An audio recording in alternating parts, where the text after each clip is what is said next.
Welcome back to Turner Farm. Today I'm going to talk about starters that smell like nail polish remover or acetone. This is such a common thing and I'm going to tell you exactly what it is, what causes it, and also how to fix it so that you have active, happy, and beautiful smelling sourdough starters to bake with in your home.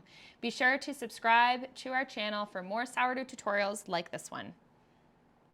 My starter smells like nail polish remover is a comment that I get from people in my DMs on Instagram every single week, multiple times. And it's this like panic that, something is dramatically wrong with their starter. So I just want to preface before we get into this, because I'm going to talk about this, but I just want to preface that if your starter smells like acetone, it is completely normal. It is a totally safe thing to happen. It happens pretty much to everybody. You do not have to throw out your sourdough starter, and your sourdough starter is not going to hurt you.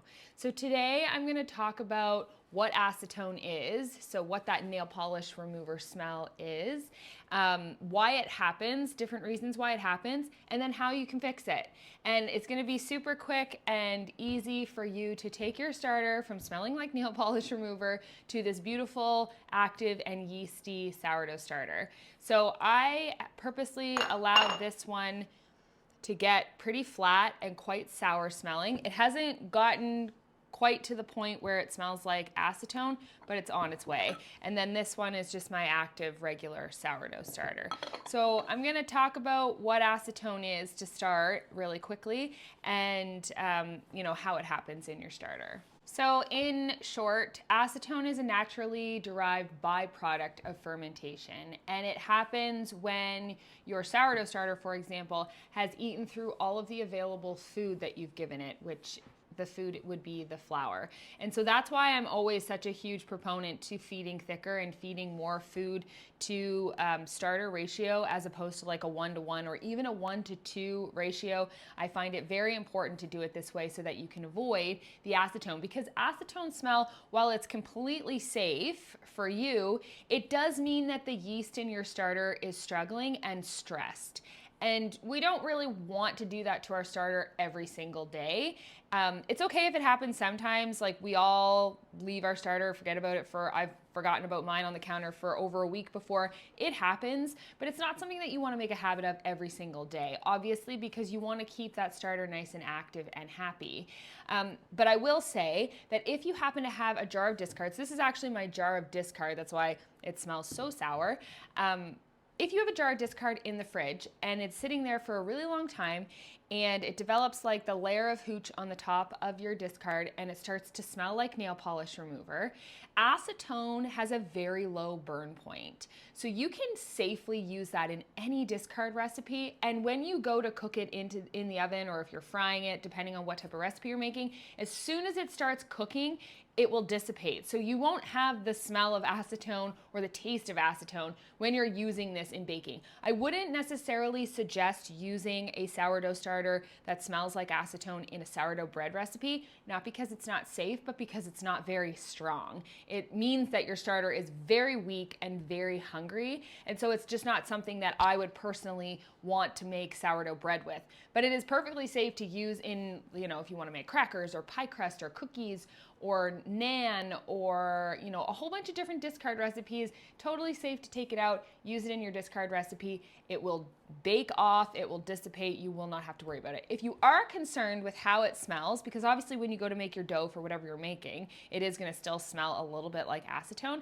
If you're concerned with that, you can just mix a little bit of flour into your discard, and that will sort of neutralize the smell a bit. Just mix a little bit of flour in. I usually do maybe like a tablespoon for this amount, set it on the counter, let it kind of eat through that a little bit, and it will sort of take care and neutralize that acetone or nail polish remover smell from your sourdough discard, so that you can use it in a recipe and you don't have to worry about it smelling like that. So why does this happen to your sourdough starter? So it typically means that your sourdough starter is too warm, too wet, too acidic, or underfed.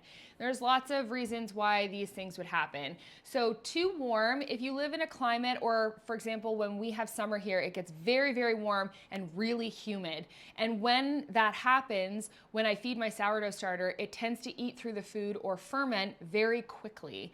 And so if it eats through that food and ferments, inside of 8 hours, and I only feed it every 24 hours, well, that's a lot of time to get to the 24-hour mark where it's sitting there after having eaten through all of the food that I've given it. And so what tends to happen at that point is the yeast starts to get a little bit stressed and it releases gases, and then it starts to smell very, very sour. It doesn't necessarily mean it's going to smell right away like nail polish remover, but sometimes in that situation, especially if I haven't fed it the proper ratios, it can get to that point where it smells like acetone before I have a chance to feed it again.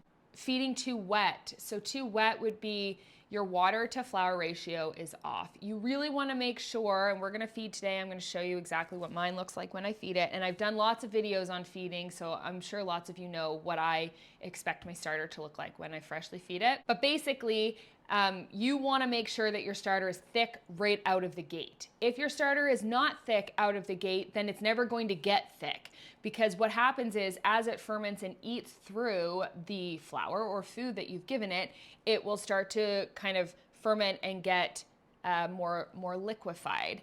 And so this was a really thick starter when I started it, but now I could pour it out of the jar. So if you don't feed thick, it's never going to get thick. It doesn't do that on its own. So you have to make sure that your starter is not too wet. If your starter is too wet, typically you end up having a more acidic smell to your starter and a hungrier smell to your starter, and that means that your yeast is getting more stressed.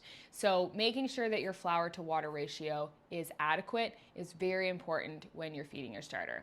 Another reason this can happen is because of the type of flour that you're using. And this isn't good or bad, it just is. So for example, like kamut. Kamut doesn't smell like acetone, but it has the most horrendous smell in a sourdough starter. And the first time that I used kamut, I was so taken back because it was like, it is a very gross smell for me.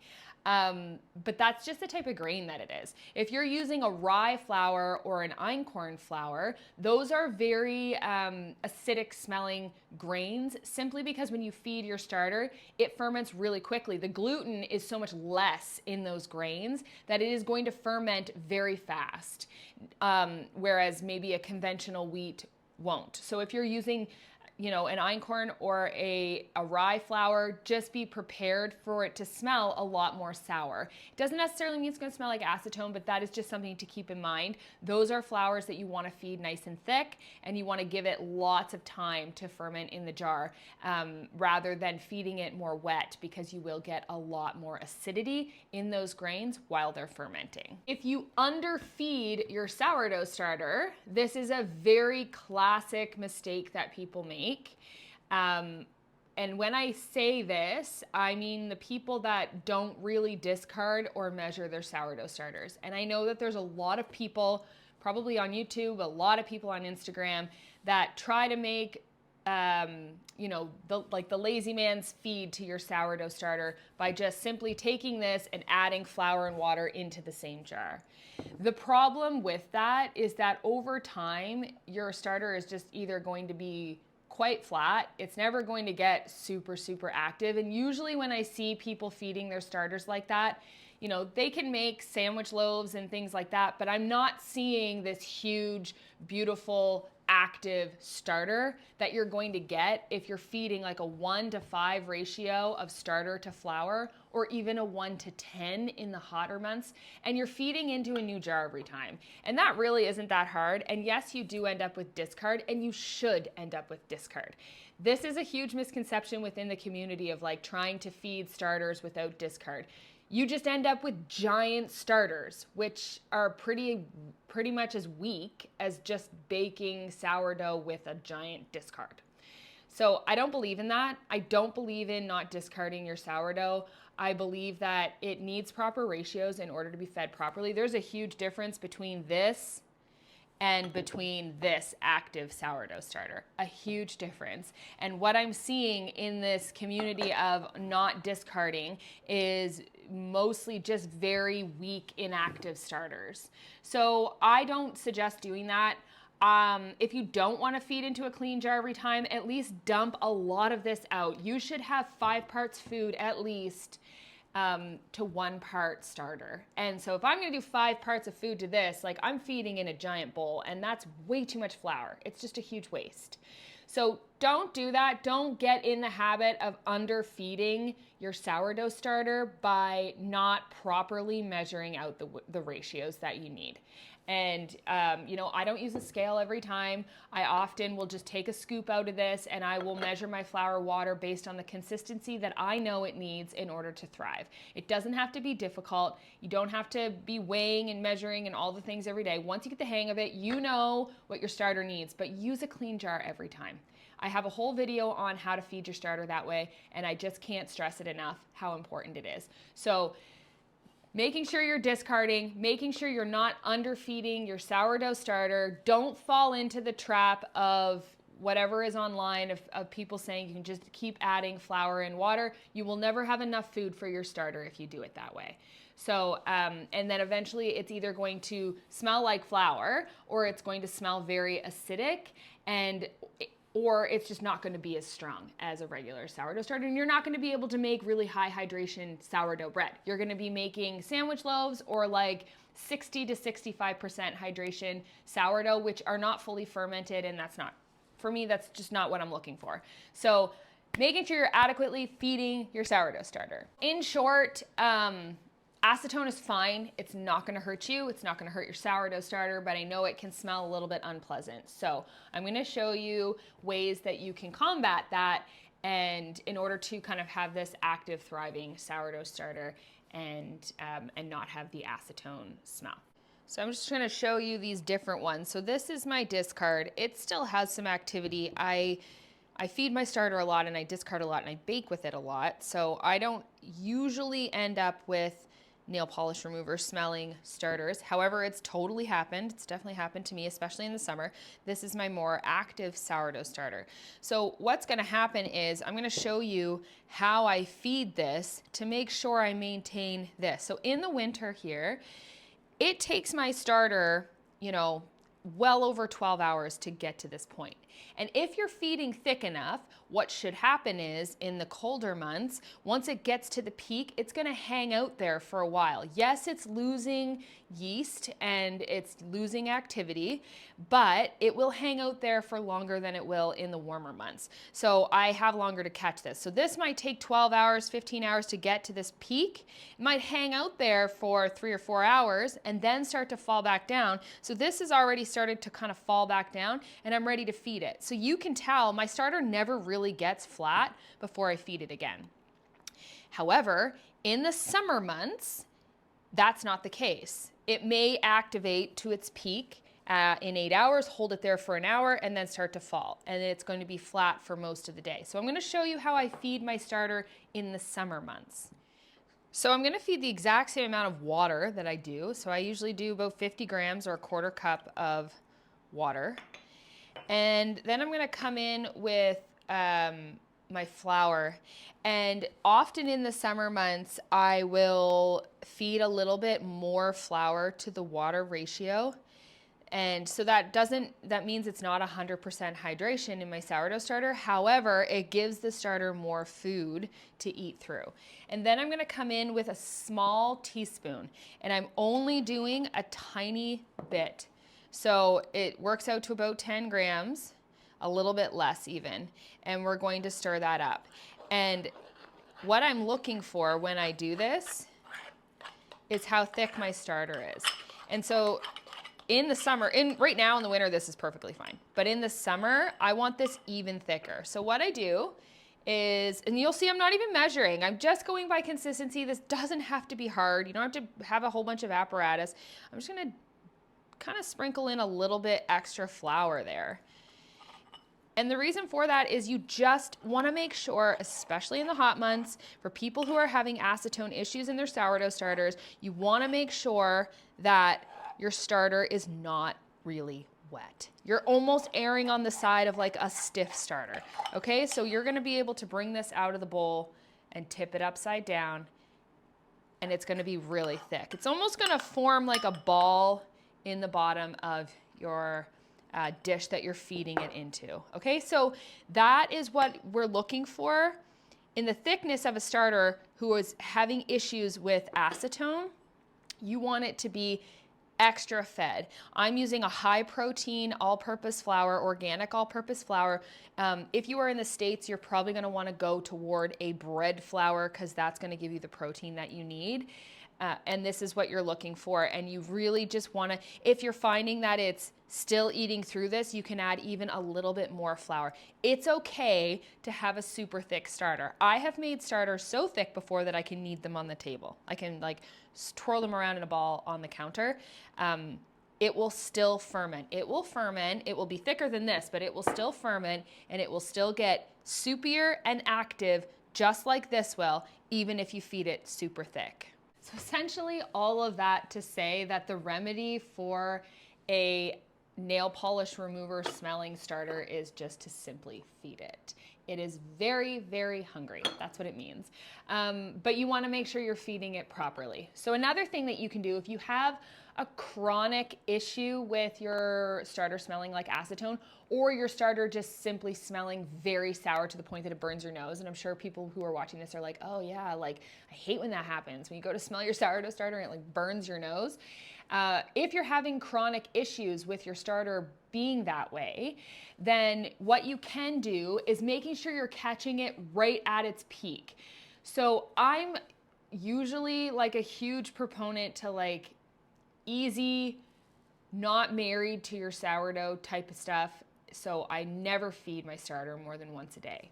However, if this is a chronic issue that you're having with your starter, you could assess what type of flour you're using, and maybe that's the issue. Or you just have to get the acidity to a more mature level. And the way that you can do that is if you're catching it at its peak, so you're monitoring your sourdough starter. I know that mine gets to its peak like, I don't know, like 15 hours in, and it kind of hangs out there for a little bit. But if you're in like Florida or California or somewhere with a really hot and humid climate, and yours is reaching its peak really quickly, and then it's falling quickly and it's staying flat for a long period of time, in order to kind of get that maturity in the yeast and in the acidity back, you can start catching it right when it's hanging out at its peak and then feed it. So that's kind of how I usually suggest making your leaven and then catching that at its peak to make your bread, but you can do the same thing with feeding it. It might mean that for a little while you're feeding it twice a day. And what you're gonna do during that time is you're going to feed it thicker and thicker to see if you can stretch the time for which it takes to get to that peak. So during that time, maybe you can get it from 6 hours, 8 hours, maybe you can get it to 12 hours, maybe you can feed it thick enough to get it to that 12-hour mark. Well, at that point, if it's thick enough, it's gonna hang out at the 12-hour mark. You know, it might hang out at the peak for a couple of hours, and then it's okay if it falls back down.